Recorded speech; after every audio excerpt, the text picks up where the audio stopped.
Hi, I'm Taylor of Taylor Lynn Crochet and welcome to my channel. Today I'm going to be talking about the Thunderbolt laser, which is right here, and I'm going to be comparing it to the Glowforge Plus model because that's what I have. There's like the basic Plus and Pro. And Bolt also has the Bolt Plus, and the Bolt Pro, which when I got my laser, they only had the Bolt. Yeah, we're going to do a comparison, and I'm just going to talk to you guys about my experience. I've owned the Glowforge for like 2 to 3 years, and I just got the Bolt the day Kennedy was born, so I've had it for 2 months now, which is crazy to think about. Okay. So I'm just going to go over a lot of the things like price, the speed, how easy is it to set up, how beginner friendly or not is it to use, the software that the programs use, and just a few other like things that I've like notable differences that I've noticed that I do or don't like about each laser. So first off is the price. So the Bolt, the one that I have right here, just the original Bolt, is $5,495, and this is as of today, when I'm filming this, June 7th, 2024. That is the price. Obviously those prices can always change. Glowforge can always change their prices, but that's what it is. If you want the Plus, it's going to be $7,495, and the Pro is $10,495. So you're going to be like, wow, that's a big leap, doing like 2,000 more and then 5,000 more, right, for the next two lasers up.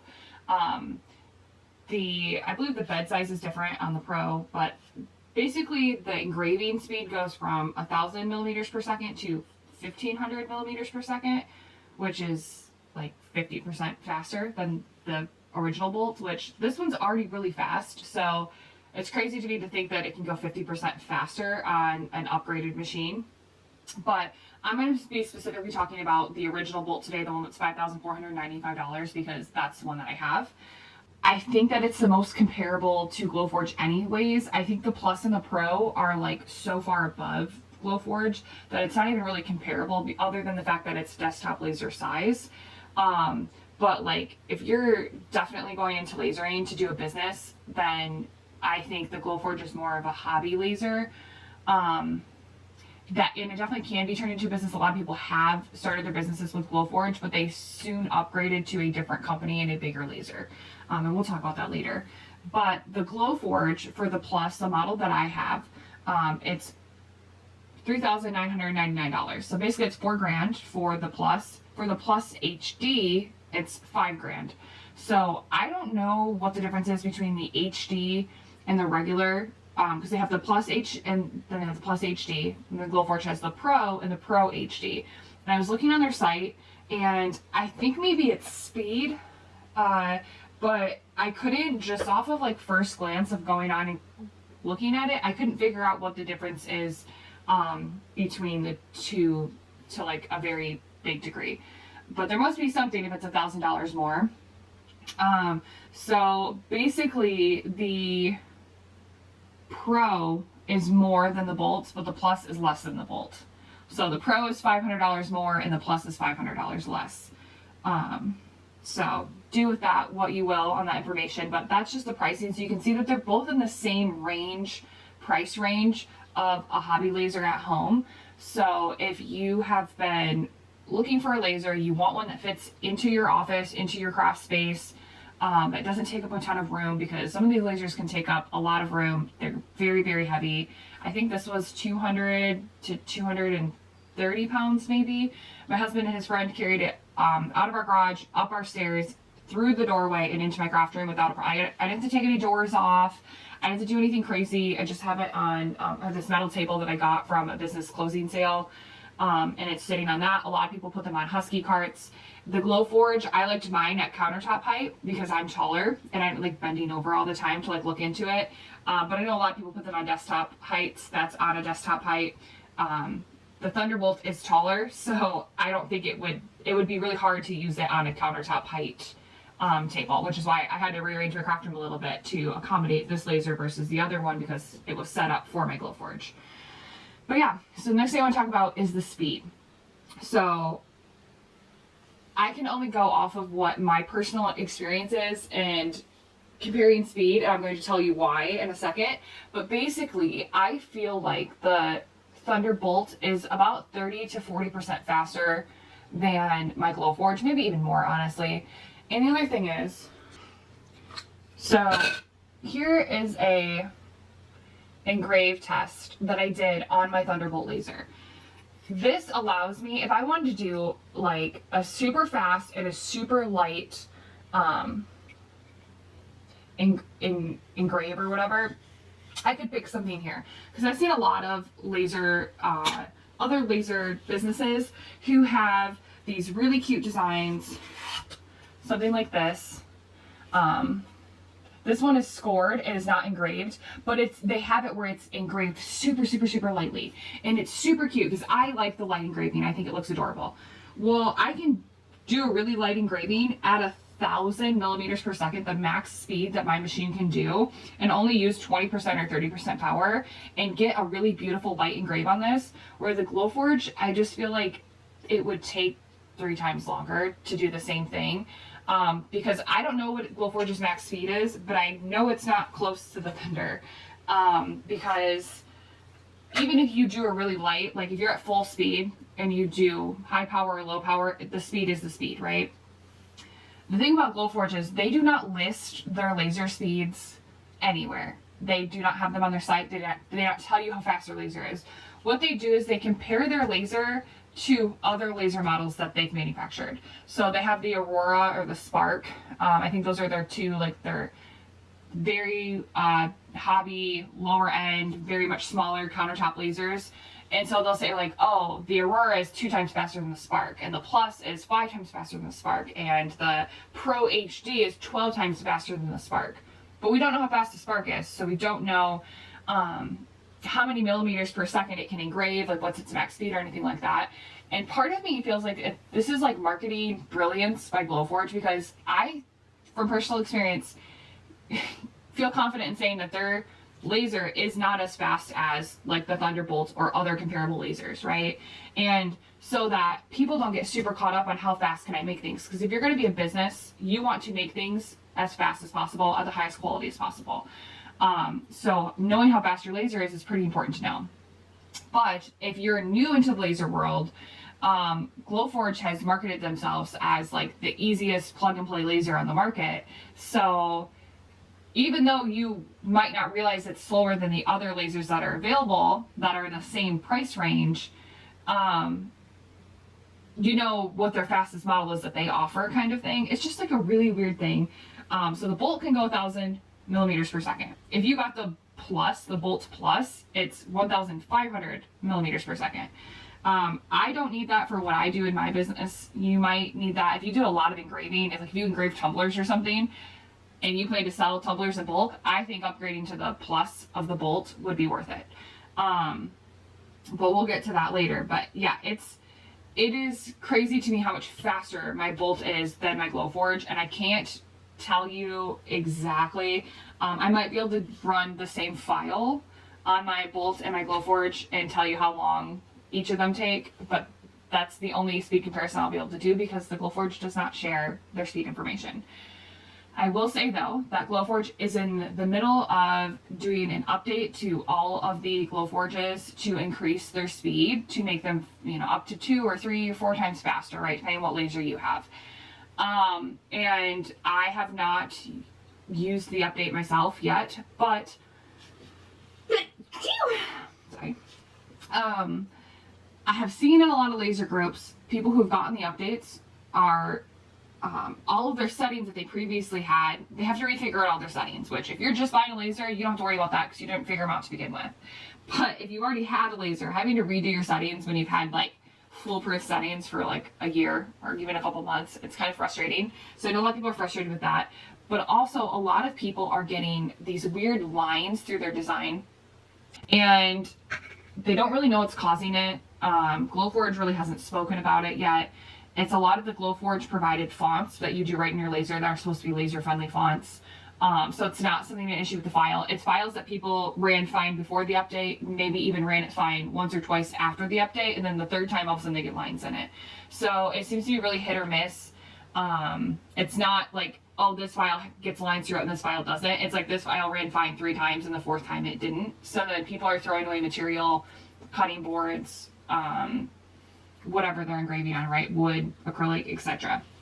So I'm assuming Glowforge is aware of that and in the process of fixing that, but we'll see. I just know that as of, like I said, June 7th of 2024, there's a lot of chatter in the Facebook groups about issues with files that they've never had before. I think that people might be able to fix those issues themselves by simply slowing down their laser and decreasing the power.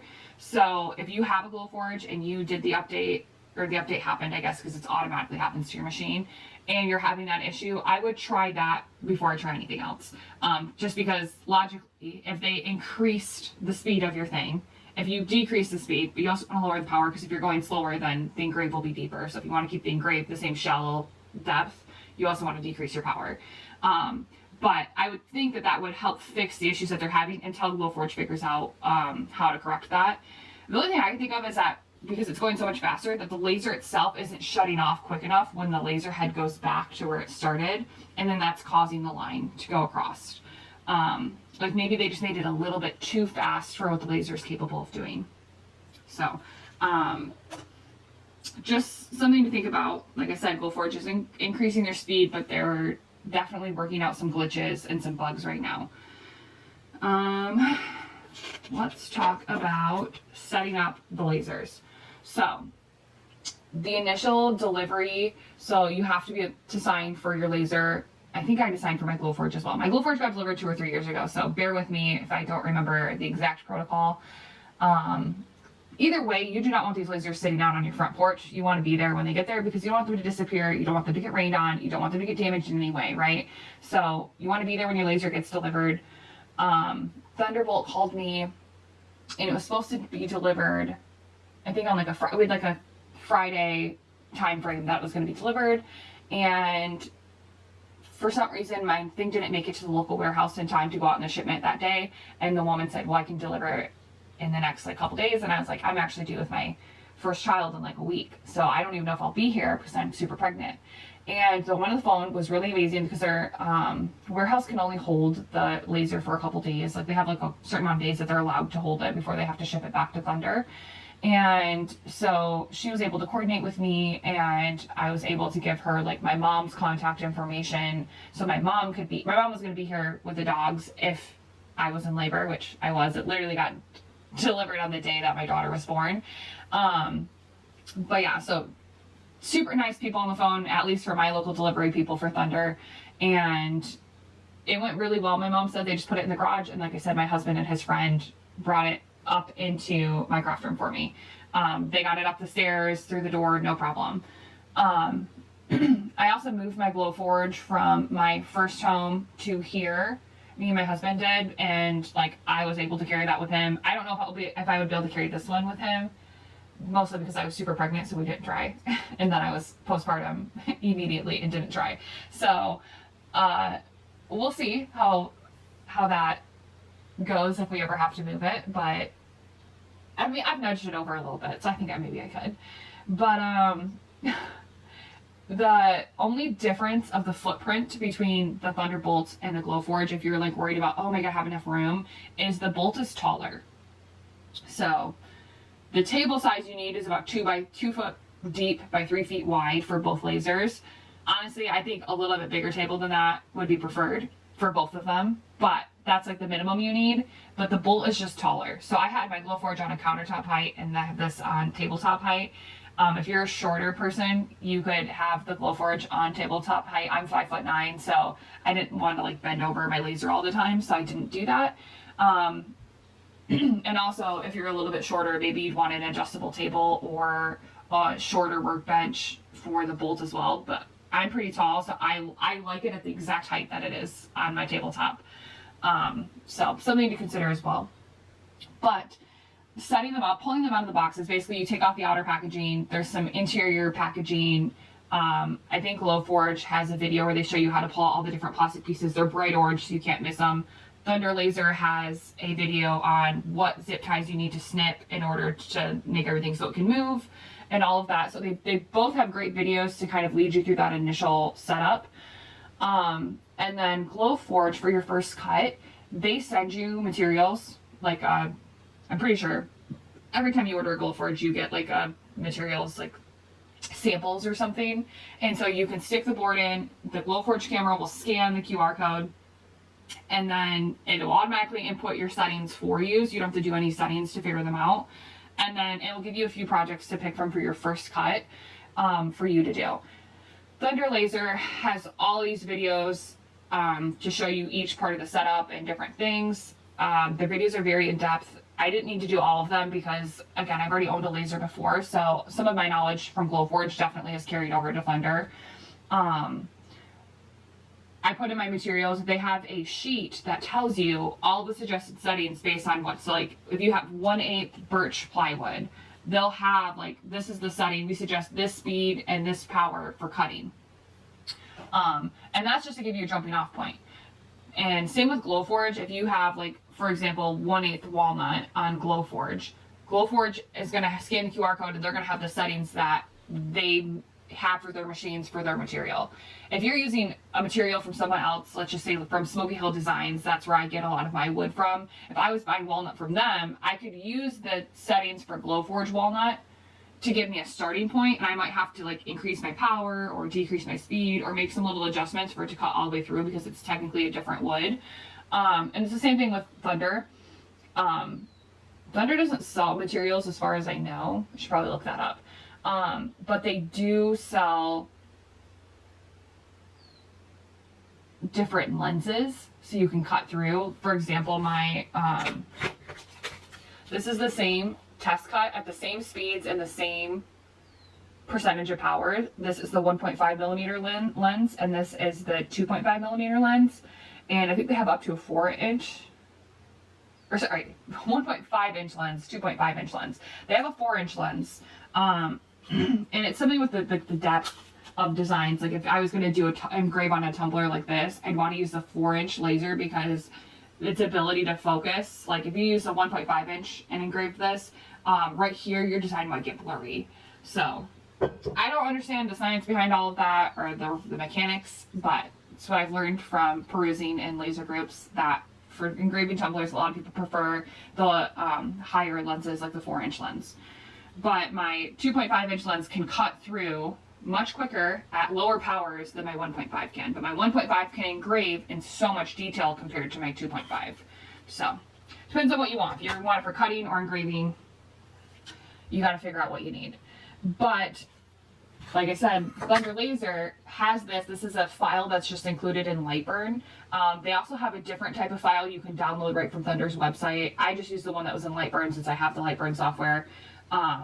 But they have one on their site that's something similar to this, so you don't have to use a ton of material to figure out and, like, do a million different things and adjust this and adjust that. Like, you can run all the settings one time on one thing, look at it, and then decide what your settings are going to be. And then as your lasers get older, sometimes your beam gets weaker and you might have to tweak your settings again. Instead of, like, trying to, like, tweak it up a little bit, tweak it up a little bit, tweak it up, just run another one of these, and then you'll know exactly what it is, right? So the material test for Thunder, I think, is superior than the just guessing that you do kind of on Glowforge. Like, you kind of tweak it from their initial settings. But I've done it both ways, and I've been successful both ways. And so it just kind of depends on what works best for you. I feel like if you don't ever want to learn about laser settings, if the speed, figuring out the different speeds and the different powers, if that's super stressful for you, then a Glowforge is probably going to be better. Only if you are planning to use Glowforge provided materials. Glowforge sells acrylic and wood. But the thing about Glowforge provided materials is they're very expensive. I have found that Glowforge provided materials are 2 to 3 times more expensive than the other laser suppliers I have found. Also, their product line is very limited compared to what you can get from other places online. Like I said, I get my wood from Smoky Hill Designs. There's also another place on Etsy I've gotten wood and really liked. For acrylic, Shutter Charms LLC is where I get like my basic colors of acrylic. Their prices are very competitive in that area. And then for like more like pastels or glitter or like more fun acrylic, Houston acrylics, I like CMB acrylics. So those are a few suppliers that you could try that have stuff. Smoky Hills Designs has tons of acrylics, tons of like, you know, if you want the front to be white and then you want it to engrave black, they have a ton of that stuff as well. And I think it's pretty competitively priced. So if you want to use materials from those suppliers, you are going to have to learn a little bit about the power and speed and how that works, which Thunder, you have to learn that anyways. Glowforge, you can remain ignorant to that if you use Glowforge material. So that's up to you how much you want to learn. I definitely have friends who have lasers who just use Glowforge materials or very little tweak with settings. Like they bought one type of wood and they only buy that type of wood and they figure out the settings for that type of wood and they don't use anything else because they don't know how to figure out the settings for anything else. So it's very limiting for them.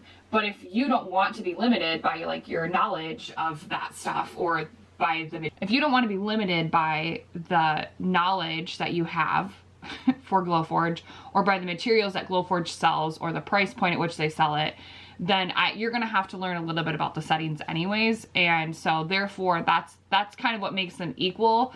The thing that makes the Glowforge a little bit better for that is that they do have an option for you not to have to learn any of that. Pros and cons. I personally did not want to buy Glowforge material at the price that they were selling it. So I went with other providers and I learned a little bit more about my laser, which I think really helped me in the long run and also makes the Bolt a lot easier for me to run because I've already learned those things on software. So Glowforge uses an online software, which is great if you have internet. So when we have power go out here, we have a generator that powers our whole house. I can run my laser during that time, but I don't have internet when our power goes out because the internet powers the internet pole goes out at the top of the road. Whereas with my Thunderbolt, I could run my laser with or without internet. So if you have any internet issues, your laser cannot run if you have a Glowforge, but if you have a Thunderbolt, you can run it. Glowforge, when you send a design to your machine, so you have design a software, you send it to your machine. It has to go to like the Glowforge online database process and then go to your laser. So sometimes it can take minutes. If you have a really big design, it can take a while. If you have a simple design, it should take that long. With Thunderbolt, it just goes right to the USB, right to the machine. Like it doesn't go anywhere into the Ethernet to process. It just goes right to your machine.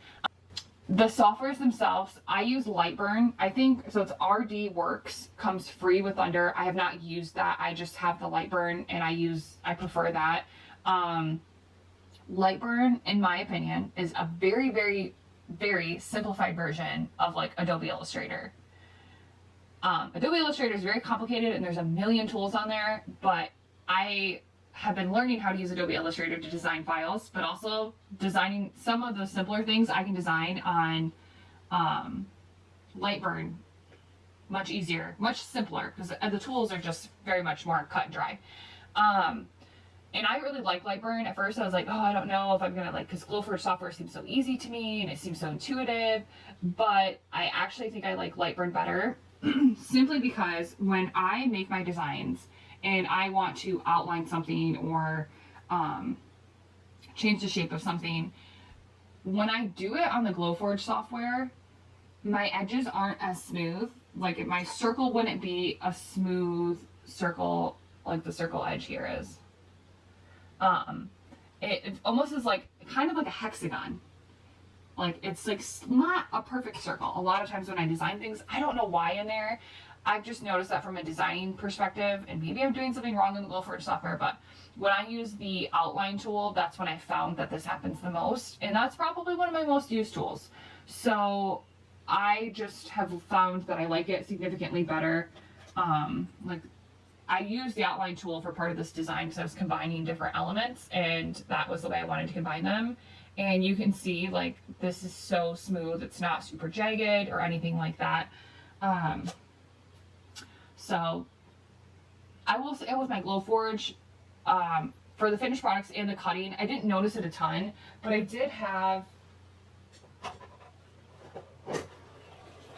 sorry, I'm trying to find examples.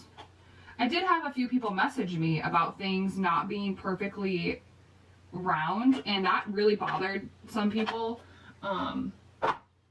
But you have to look pretty close to notice it. So, you know, just food for thought. I'm a file designer, so it's important that people, if they expect it to be round, perfectly round, perfectly smooth, that I can deliver that, which I was struggling to deliver that when I was using some of the Glowforge software to help me design, which is why I started learning Adobe Illustrator. But now I'm kind of like, I might be able to just use Lightburn. I might not need to pay for Adobe Illustrator. I can just use Lightburn to design because it's really great. So I will say Glowforge has an online design catalog that you can look through, and you can purchase the designs, kind of like how you can purchase SVGs and designs off of Etsy. But if you pay for their premium, all their designs are free, which is really cool, except for the fact that, for example, my Glowforge quit working. I'm not super happy about it. I've contacted support. They weren't very helpful, so I'll talk about the support later. But long story long, I have paid for Pro on the Glowforge for a year for their premium design software, and I can access their catalog and I can download the stuff from their catalog to my Glowforge stuff, but I cannot export those files to use on my Thunder laser. So I have access to all these files, but I can only use them on my Glowforge, which is currently not working. So I can't use it on my Thunder. So that's kind of frustrating to me. I am curious to see if I purchased a design from Glowforge, if I could export it, but I have a feeling that I won't be able to. I'd have to ask support, because if you know, leave a comment down below and just tell me. Because that has been very frustrating to me, because I have some files that I would love to cut on this laser for personal use at home, that I'll probably never be able to use unless I buy another Glowforge. So that's kind of a bummer. But yeah, I design most of my own files. Occasionally I buy files off of Etsy, so you can buy files from Glowforge if you have a Glowforge, as long as you plan to stay using a Glowforge. Or like I said, Etsy, whatever. I have a laser file shop where I have tumbler toppers for, they go on Stanley tops like this, right on the lid. I have a ton of those. I am in the process of making signs, like wall decor and different things for bedrooms, since I have like a cowgirl one, I have daisy ones, and these are all going to be up on my site hopefully by the time this video is published, if you're looking for files. And then lastly, I just want to go over like just some random things that I've noticed between the two. When I use my Glowforge, I feel like I have to mask my material a lot more. So that's like this charring that you see right here, where you would have like tape on the front essentially of your product, and then after you cut it or engrave it, you pull the tape off so that your wood doesn't have any char marks on it, which I always thought everyone had to mask everything all the time. Turns out if your settings are dialed in better, you don't have to. So I haven't had to use as much masking or do as much sanding off the top of my files on my Thunderbolt as I did my Glowforge. And I think part of it is I was just using the Glowforge settings for a lot of things, and I really should have tweaked them a lot more. But again, having something that you can run the file test on, I don't need to tweak it and do whatever. Like, I can just do one of these and say, okay, this is a setting I need to not have to mask my wood. So that's been pretty nice. Thunderbolt has the capability to do a rotary, which means you can engrave tumblers.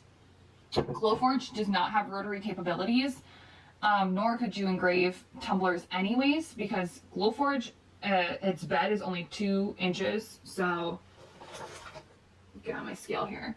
So Glowforge can only, that's only how big, from this finger to this finger, is how tall of items you can put in there. So I can put in wood cutting boards, small shallow boxes, like wooden boxes or something, I could put in my Glowforge to engrave. The Thunder has a 4.3, so from this finger to here, about, of depth. So obviously, that's a tumbler fits within those parameters. You do have to take the handles off of ones like Stanley's and different things like that, but they have a rotary tool that you can buy in addition to your laser, and it plugs into your laser and everything like coordinates up or whatever. It's not like you have to sit there and manually spin it or anything. So the rotary capabilities, if you want to do tumblers, is like huge. That's one thing that really bums me out that Glowforge never had. And I bought like a cheap Chinese laser so that I could do tumblers, and it did work, but it was not the quality in which I had hoped it would be, or as easy as I hoped it would be. So I'm definitely gonna do a video on the Thunder's rotary tool when I get around to doing that. So I'll take you guys along on that journey. But the fact that you even can do it on the Thunder means that your laser is a lot more versatile. And it's not just tumblers. It can be things like shot glasses, anything that has a rounded surface that you wanted to engrave on and have turn. The Thunder will be able to do that. Glowforge cannot. And then again, like I said, the height, if you want to engrave on different things, if you have a box that you wanted to engrave on, if it's more than 2 inches tall, you have to take it all apart and take the lid off to put down in your Glowforge in order to engrave it. Whereas the Thunder, you just have to move the crumb tray up and down. Another thing about the Thunder that I love is that the bed itself moves up and down. So I just push a little button on my machine, the down arrow, and it will move the whole bed of the machine down so I can put bigger things in there. On Glowforge, like, the bed is where the bed is, and you stick the item on it, and then you take the crumb tray out and you set your thing on the bottom if it's more than like ½ an inch or something. So you have to take the crumb tray in and out, which I don't know if you've ever taken your crumb tray out of a laser, but it's really messy. It's dirty and it's filled with stuff, and it gets stuff all over your floor if you're not really careful with it. And then you have to find somewhere to set it. So I really, really, really like that on the Thunder versus the Glowforge. But again, other than wanting to do tumblers, I haven't really had a ton of things that I wanted to do that were over 2 inches. But also part of me wonders if that's because I knew I was limited by the 2 inches.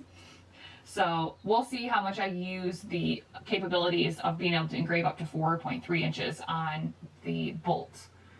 Another thing is that the Bolt has an RF tube. It's an RF laser, and the Glowforge is like a glass tube. I don't know a ton about it, other than the fact that when I looked it up online, when I did comparables, and I asked in a few laser groups why one thing was better than the other, most people said that the RF laser type, which is what the Bolt is, lasts a lot longer. And so the RF tube in the Bolt is only 30 watts, but it's equivalent to a 60 watt glass tube laser. So again, that's not the part about lasers that excites me. I don't know a ton about it, but I did want to share that with you in case that is something that interests you. But the fact that it would last longer and that it's equivalent to a 60 watt glass tube, which is what I had been using, was a glass tube laser, I was like, okay, sold. But that also brings me to support for Laser and Thunder. So my Glowforge broke. I told you guys that. Basically, it was in the middle of a cut, and it was cutting something out, and my laser kept moving, and everything kept going, and the laser beam itself just stopped. And it's like, well, it's kind of weird. So I restarted my machine. I tried different materials. I did all these different tests. I cataloged all of that information, sent a message to Glowforge support, said, hey, this is what's going on with my laser. It essentially just stopped working in the middle of a cut. Kind of wondering, where do I go from here? Like, what can I do to fix this? And they sent me an email back a couple days later that said, so sorry to hear about your laser. Thank you for sending us all that information. That looks like something that you can't fix. Like, we have to fix it in our workshop. We don't repair lasers. We'll send you a refurbished laser, and then you send us your laser back in the box and pay us $1,500. And you can get a different refurbished laser. So basically, they want you to give them your laser back so they can resell it to somebody else for $1,500 after they fix it. And you're going to get someone else's used laser that was broken, that they fixed, but you only have a 90-day warranty on it. And I've heard a lot of people who've had not great luck with refurbished lasers from Glowforge. Also, the $1,500 really did not sit right for me. It'd be one thing if I paid for shipping to send my laser in and get it back, because my laser didn't have a ton of hours on it, because I design a lot of files. I wasn't cutting and selling like a ton of stuff, right? So my laser tube actually doesn't have a lot of hours on it. And with a refurbished machine, I have no clue how many hours are on that laser tube.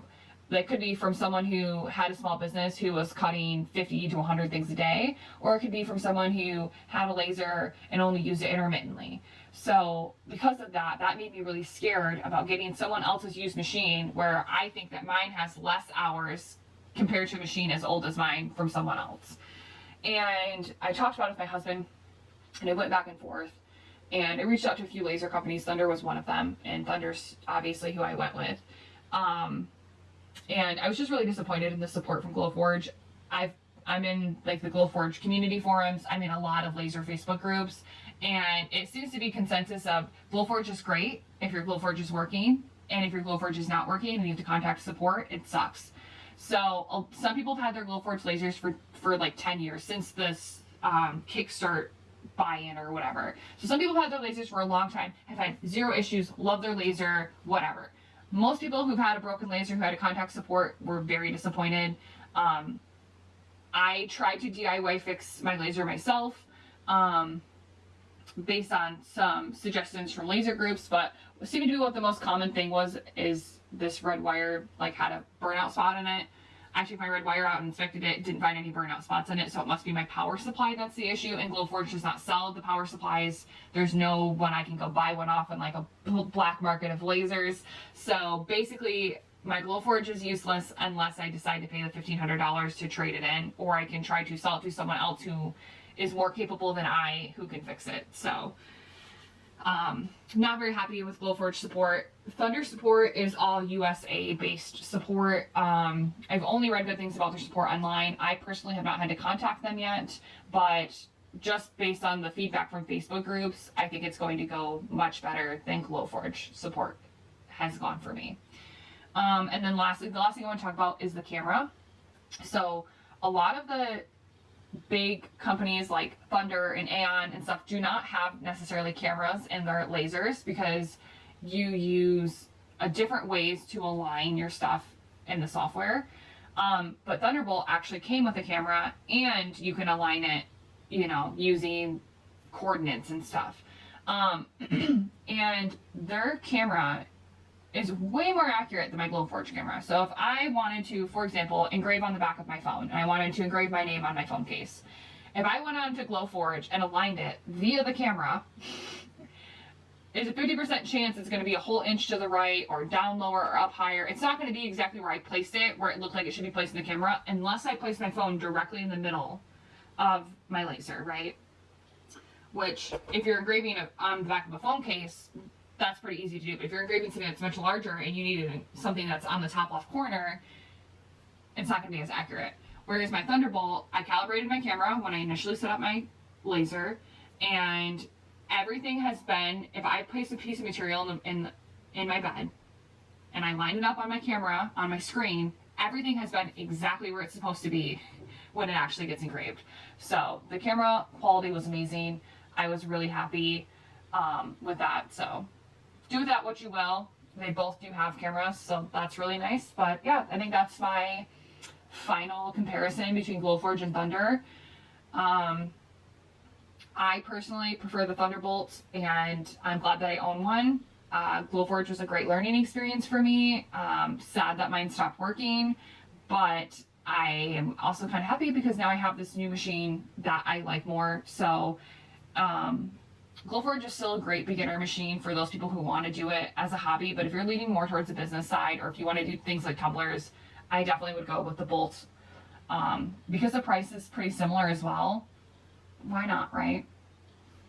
So yeah, you guys can think about what things are important to you and what things aren't, and decide what laser maybe you would like more than another. If you guys have any other lasers that you prefer over these two, definitely let me know in the comments below. And if you're thinking about getting a laser, tell me what laser you're thinking about getting and why, because I really want to know.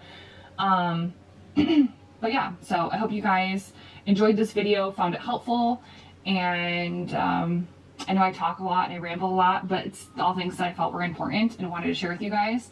So if you guys like this laser content, definitely give this video a thumbs up, comment to tell me if you want to see more content like this, or what questions you have, or if you have certain files you want to see.